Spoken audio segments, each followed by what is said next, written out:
Hello everyone and welcome to this week's video tutorial. This will be board number 4 from section 3 in chapter 8, which deals with maneuvering the pawn in the Xiangqi mid-game.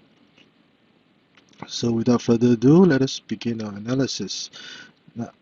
Now this was a match, this was the position reached in an actual match that was played by Xiangqi experts. It will be Black's turn to move.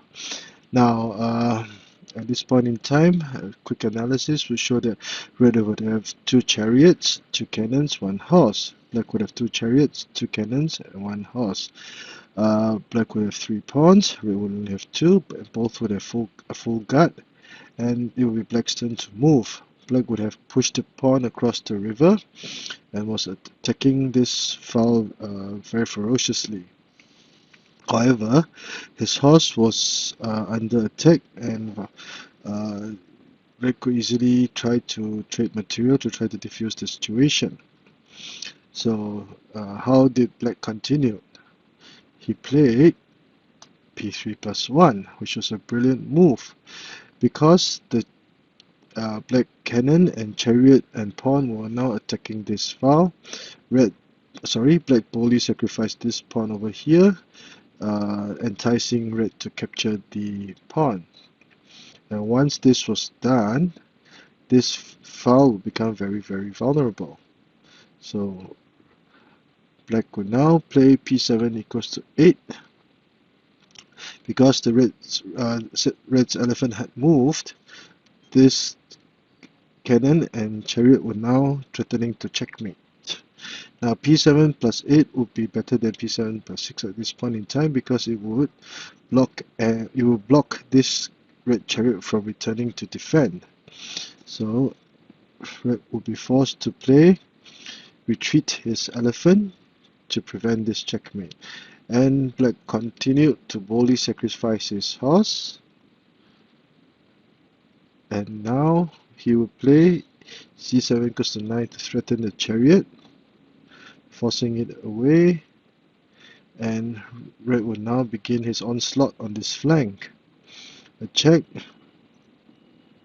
And instead of capturing the elephant immediately, Black would play C9 equals to 7 to go for a smarter cannon checkmate. The king will be forced out. Check. Another check. And Black will play R7 plus 6 to deliver a check, forcing the king up. And Black will now play R7 equals to 3 to gain back lost material. Red was placed in a dilemma. Now if he played in the match, he played R5 equals to 1. Now if he had played R5 equals to 3, Black would continue with a check, checkmate.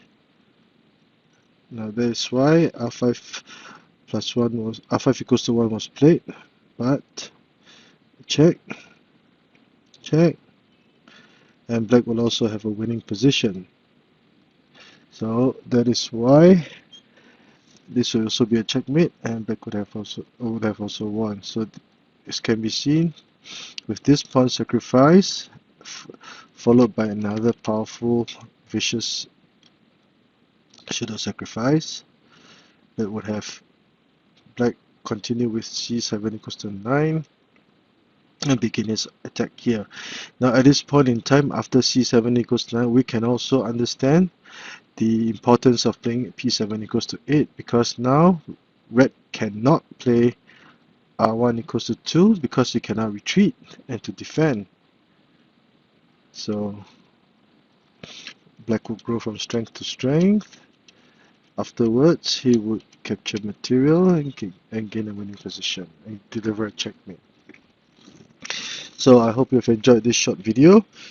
If you like the work that I've been doing, please do subscribe to my channel and give me a thumbs up. Thank you.